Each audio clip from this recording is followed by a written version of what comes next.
कल्पना करा, अर्ज भरण्याच्या शेवटच्या तासामध्ये भाजपचे दोन मोठे नेते, प्रदेशाध्यक्ष रवींद्र चव्हाण आणि ज्येष्ठ मंत्री राधाकृष्ण विखे पाटील हे प्राजक्त तनपुरे यांच्या ऑफिसमध्ये बंद दाराआड बसलेत.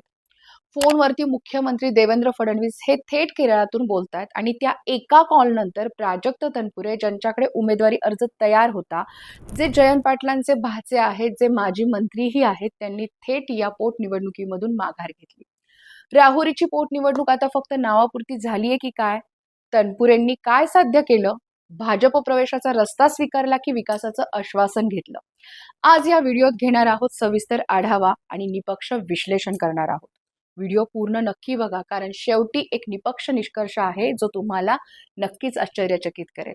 नमस्कार, मी सायली नलावडे कविटकर आणि तुम्ही पाहताय विश्लेषण वाईब. राहुरी विधानसभा मतदारसंघ हा अहिल्यानगर जिल्ह्यातील महत्वाचा विधानसभा मतदारसंघ आहे. 2024च्या विधानसभा निवडणुकीमध्ये भाजपचे शिवाजीराव कर्डिले यांनी मोठ्या मतांनी विजय मिळवलेला होता. पण दुर्दैवानं त्यांचं निधन झाल्यानं जागा रिक्त झाली आणि निवडणूक आयोगानं पोटनिवडणूक जाहीर केली. मतदान 23 एप्रिल 2026 रोजी आणि निकाल हा 4 मे रोजी आहे. भाजपने लगेच शिवाजीराव कर्डिले यांचे चिरंजीव अक्षय कर्डिले यांना उमेदवारी दिली.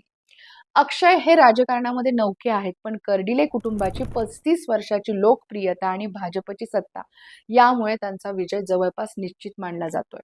तर दुसरीकडे शरद पवार यांच्या राष्ट्रवादीकडून माजी राज्यमंत्री प्राजक्त तनपुरे यांचं नाव जोरदार चर्चेत होतं. प्राजक्त तनपुरे हे केवळ माजी मंत्री नाहीयेत, तर जयंत पाटील यांचे भाचे देखील आहेत. राहुरीमध्ये सहकारी संस्था, साखर कारखाने, जिल्हा परिषद, पंचायत समितीवरती त्यांचा प्रभाव देखील आहे. तनपुरे यांनी जनआशीर्वाद यात्राही काढली होती, त्यामुळे अक्षय कर्डिले विरुद्ध प्राजक्त तनपुरे ही लढत रंगतदार होणार असं सर्वांनाच वाटत होतं. पण अर्ज भरण्याच्या शेवटच्या दिवशी सकाळपासून राजकारण तापलं. राष्ट्रवादीनं 2 एबी फॉर्म पाठवल्याची चर्चा होती, एक तनपुरेंसाठी आणि दुसरा गोविंदराव मुकाटे यांच्यासाठी. आणि शेवटी काय घडलं ते आता बघूया. सकाळी रवींद्र चव्हाण आणि राधाकृष्ण विखे पाटील यांनी थेट तनपुरे यांच्या ऑफिसला भेट दिली. बंद दाराआड चर्चा झाली. चव्हाण यांनी तिथूनच केरळ दौऱ्यावरती असलेल्या मुख्यमंत्री देवेंद्र फडणवीस यांना फोन लावला आणि पुढची भाजपसाठीची यशस्वी बोलणी देखील झाली. तनपुरे यांनी नंतर माध्यमांना सांगितलं की राहुरीच्या प्रगतीसाठी, समृद्धीसाठी हा निर्णय आहे.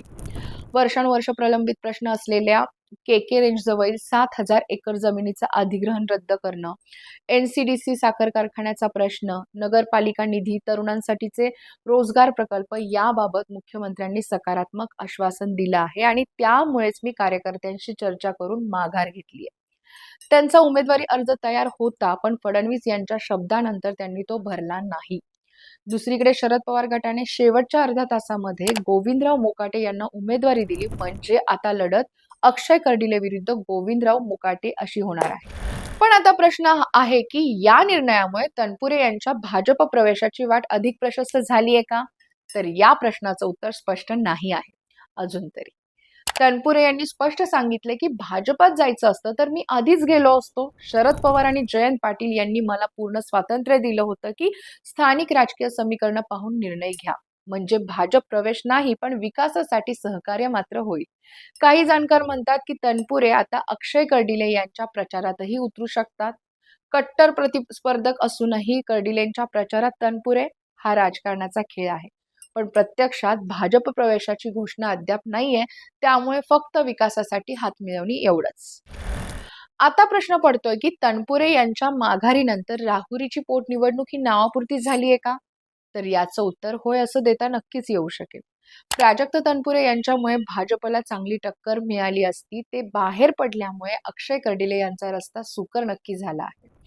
गोविंद मुकाटे हे दिग्गज असले तरीही तनपुरेंच्या तुलनेत प्रभाव हा कमी दिसतोय. सहकार क्षेत्रामध्ये राष्ट्रवादीचं वर्चस्व असलं तरीही तनपुरेंच्या माघारीमुळे कार्यकर्त्यांमध्ये गोंधळ निर्माण झाला आहे. भाजप आता बिनविरोध नसले तरी सहज विजयाच्या दिशेने आहेत असं चित्र सध्या पाहायला मिळतंय. म्हणजेच काय, तर फडणवीस यांच्या एका कॉलने संपूर्ण गणित बदललंय. प्राजक्त तनपुरे हे राजकीय अनुभव असलेले नेते आहेत. विरोधी पक्षात राहूनही त्यांचा प्रभाव हा राहुरीमध्ये मोठा आहे.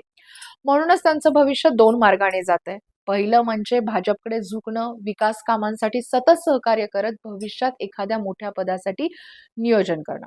तर दुसरं शरद पवार गटातच राहणं, पण पक्षात ना घरके ना घाटके अशी स्थिती टाळणं.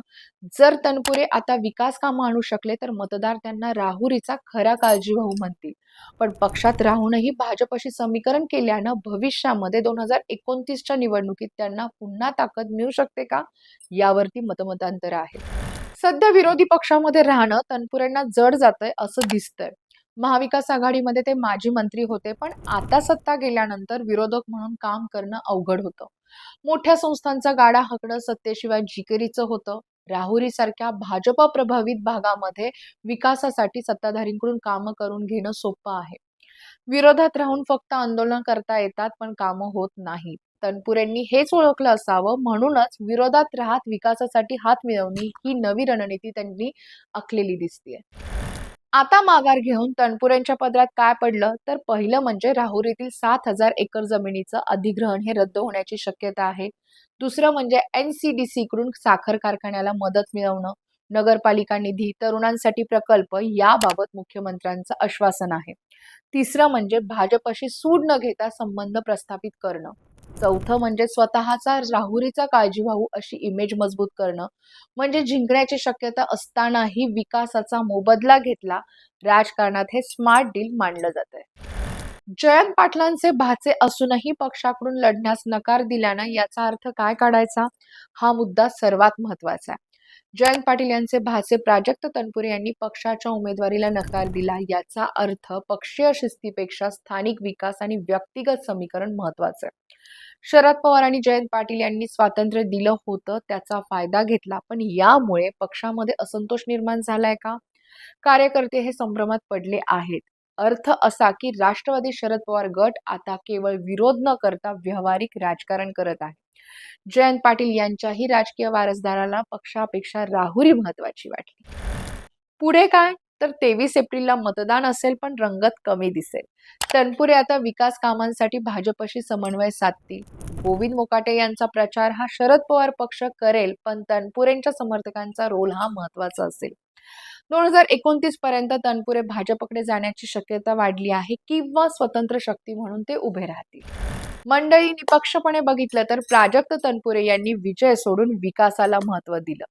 हा निर्णय व्यक्तिगत फायद्याचा आहे की राहुरीच्या जनतेच्या फायद्याचा, हे वेळच सांगेल. पण एक गोष्ट मात्र स्पष्ट आहे, ती म्हणजे महाराष्ट्राचे राजकारण हे आता सत्ताधारी विरोधक न राहता व्यावहारिक समीकरणाच्या दिशेने चाललेलं आहे. फडणवीस यांच्या एका कॉलने विरोधकांचं मन वळवलं आणि निवडणूक ही नावापुरती केली. हे राजकारणाचं नवं गणित आहे. तुम्हाला काय वाटतं? तनपुरेंचा हा निर्णय योग्य की गद्दारी? कमेंट्समध्ये नक्की सांगा. व्हिडिओ आवडला असेल तर लाईक करा, शेअर करा आणि चॅनलला सबस्क्राईब करा. पुढच्या नव्या विषयासह पुन्हा भेटूया. जय महाराष्ट्र.